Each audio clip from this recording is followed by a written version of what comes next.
Hi అండి, అందరికీ నమస్తే. వెల్కమ్ టు అమ్మ చేతి వంట. ఈరోజు నేనైతే చిన్న టిఫిన్ సెంటర్లోకి అయితే ఈరోజు టిఫిన్స్లోకి అద్దిరిపోయే కమ్మనైనా చెక్కనైనా టేస్టీ అయినా వడ కర్రీ అయితే ప్రిపేర్ చేసుకున్నానండి. అది ఎలా చేసుకోవాలో ఈ వీడియోలో అయితే మీకు చూపిస్తానండి. దోశలోకి, ఇడ్లీలోకి, పూరి చపాతి పూరీలోకి కానీ సూపర్ టేస్ట్ అంటే టేస్ట్ అదిరిపోతుంది. నేనైతే ఒక గ్లాస్ పచ్చిశనగపప్పుని 2 గంటలు అయితే నానబెట్టుకుని అందులో 2 పచ్చిమిర్చీలు, తెల్లగడ్డ వేసి కొంచెం అల్లం వేసి అయితే బాగా మిక్సీ అయితే చేసుకొని పక్కనైతే ఉంచుకొని ఆయిల్ వేసి వడలాగా అయితే వేసుకొని హాఫ్ బాయిల్ చేసుకొని అయితే ఉంచుకున్నాను ఆల్రెడీ.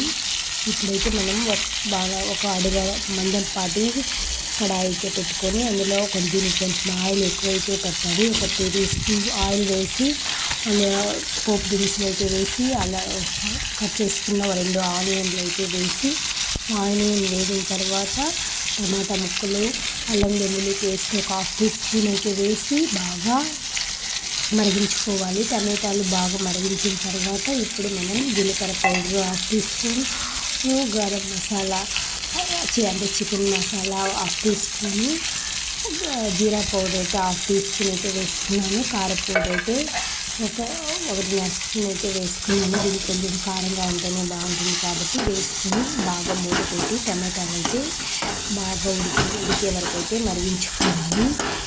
టమాటా ముక్కలు అయితే బాగా ఉడికిన తర్వాత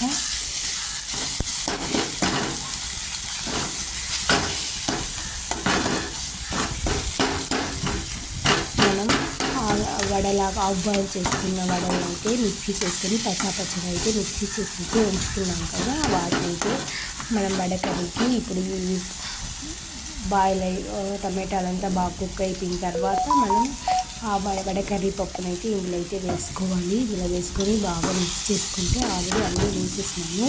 పప్పులో కూడా ఆల్రెడీ సాల్ట్ అయితే వేసినాను. కొంచెంగా సాల్ట్ అయితే తగినంతగా అయితే వేసుకొని ఒకసారి ఉప్పు కారం అంతా చెక్ చేసుకుని అయితే బాగా ఉడికించుకొని మూత పెట్టి ఒక 5 నిమిషాలు బాగా పచ్చి వాసన పోయేంతవరకు అయితే ఉడికించుకుంటే చివరిగా మనం కొత్తిమీరతో అయితే కొత్తిమీర వేసుకుంటే ఫ్లేవర్తో పాటు టేస్ట్ అయితే సూపర్గా ఉంటుంది. ఈ విధంగా ఉడికిన తర్వాత తీసుకోవాలి. వీడియో నచ్చితే లైక్ చేయండి, సబ్స్క్రైబ్ చేసుకోండి.